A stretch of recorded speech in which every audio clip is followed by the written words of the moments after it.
I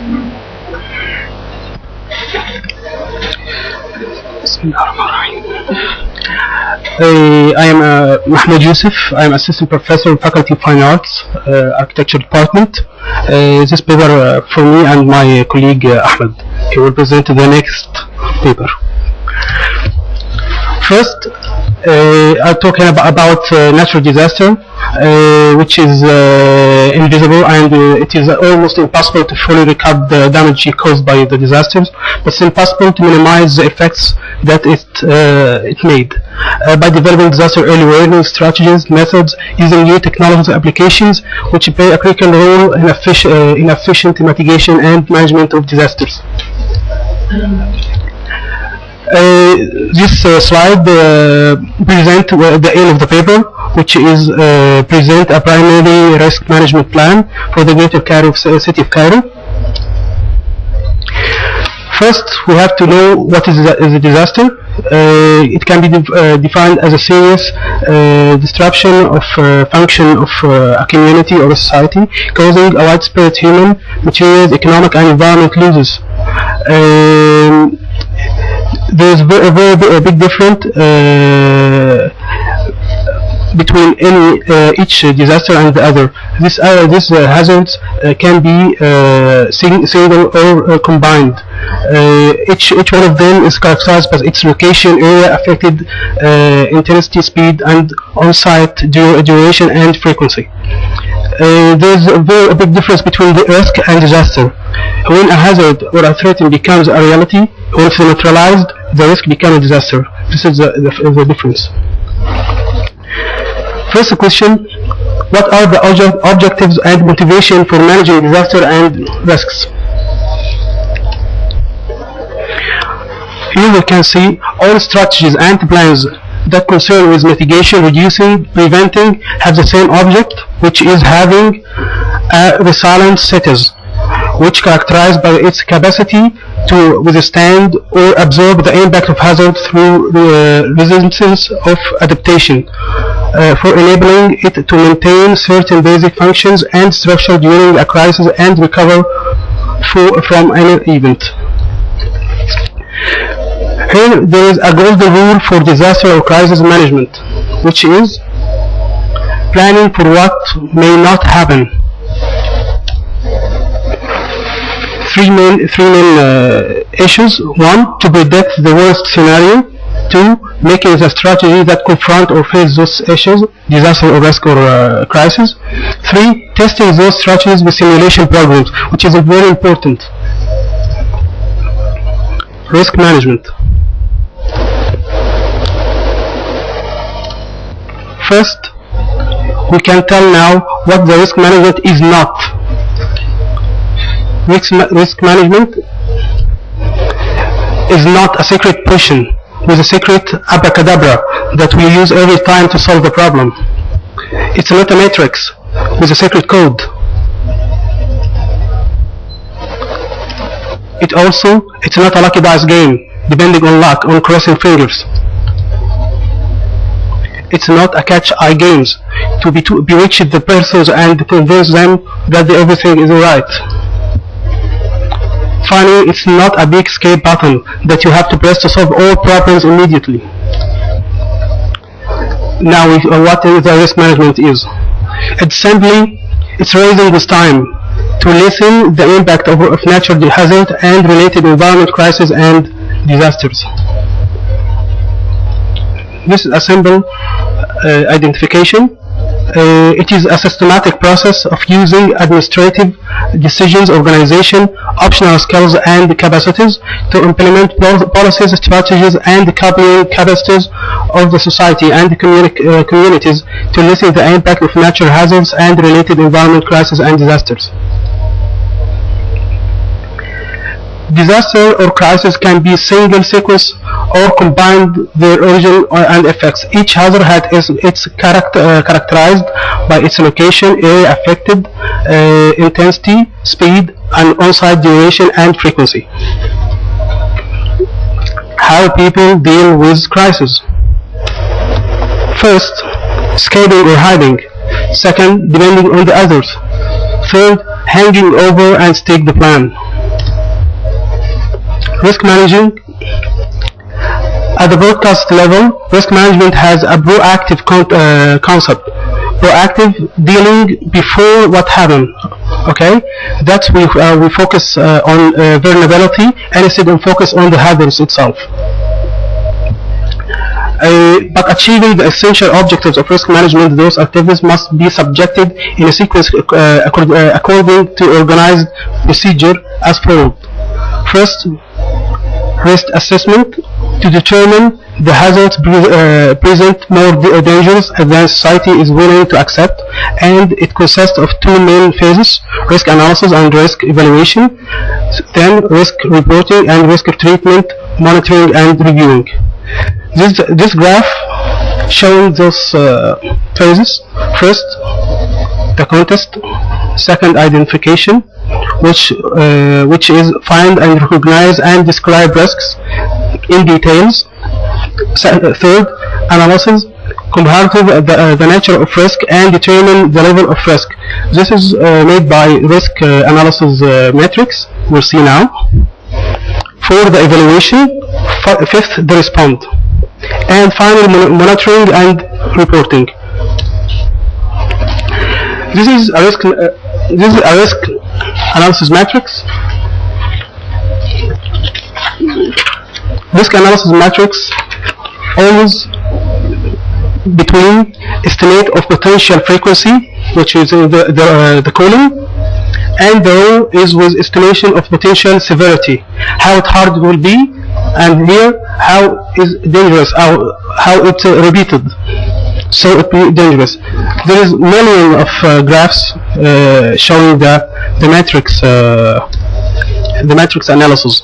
This is another shape. The disaster or crisis hits fast and sequentially, in sequential way, in both single or complex disaster.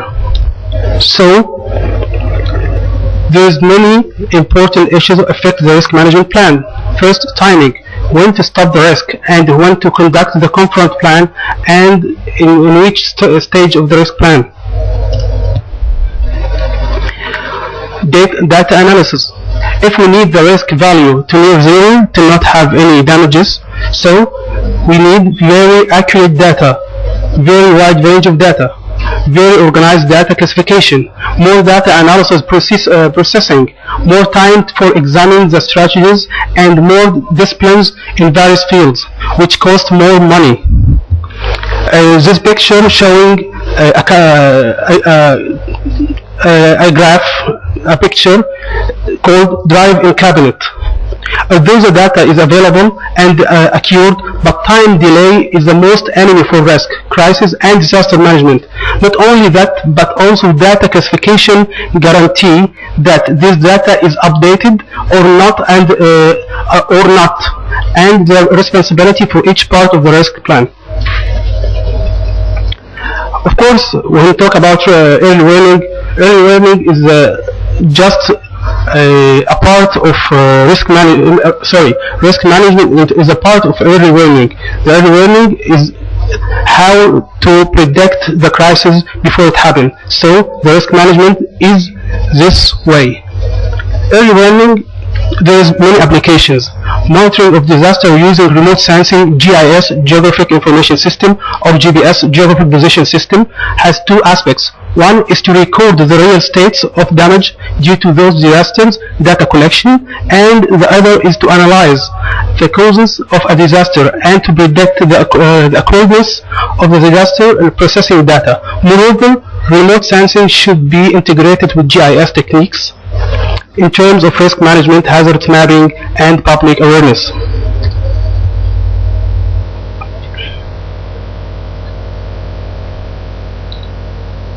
So, there is many applications on the internet that provide us with the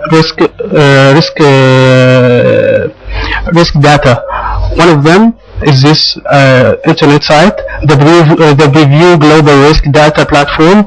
It is a multiple agencies' efforts to share spatial data information on the global risk from natural hazards, Is a site on the internet. You just click to enter the country, and it gives you any hazards happening in this country in any time or that you need. Second, mobile applications. It's now available. Real-time notification, helping information before, during, after the disasters. This is my tablet, and those application. First one, disaster monitoring. It is real-time notification. Second, disaster alert. It gives you everything happens in the earth. Third is FEMA, Federal Emergency American Center for Disasters. It is very famous, and it is very helpful. Now we talk about Cairo, Egypt. Many natural hazard environmental crises occurred repeatedly in Egypt, such as flash floods, dust and sandstorm, earthquakes, landslides, rockfall, uprise of surface water, coastal erosion, and environmental pollution. Each of them had cause and severe effects and impacts. This forced the Egyptian government to develop its national policies framework on crisis management and disaster risk reduction. Egypt has advanced facilities for satellite reception of images and analysis of data collection by satellite. Egypt also is participation in several international networks for regional monitoring of exchange information. We'll see now some of crises that happen in Egypt. Will follow.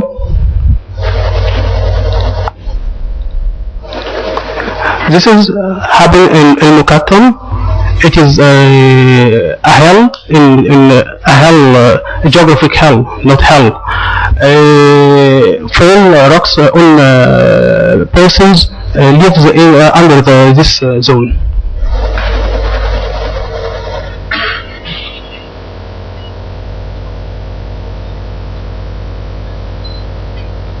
The first one in the left showing the rescue operation, and the right, the army is entered to save the people. But the last one shows the people helping each other.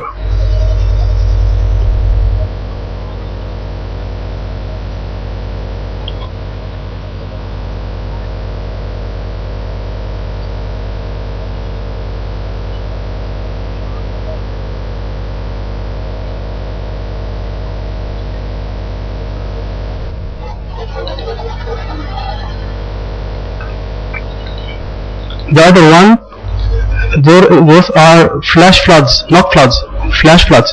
According to the first one in El Arish, North Sinai, second one in Taba, third is Gamasa, and fourth in Alexandria.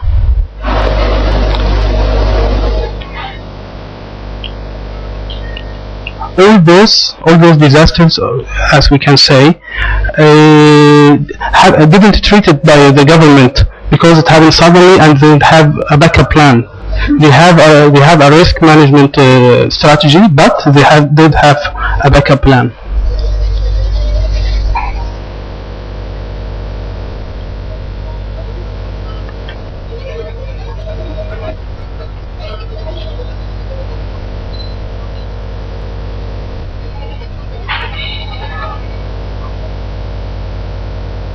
We can see here in the right bottom, Alexandria, the street is full of water and all cars were drowned.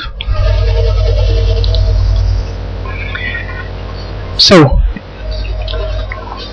Egypt's capability of environmental management is continuously improving. However, this is still main challenging to face the country, such as air pollution, soil salinity, and desertification, marine pollution, untreated sewage water, rapid increase of pollution, which affect the natural resources, and discord between development policies and environmental guiding principles.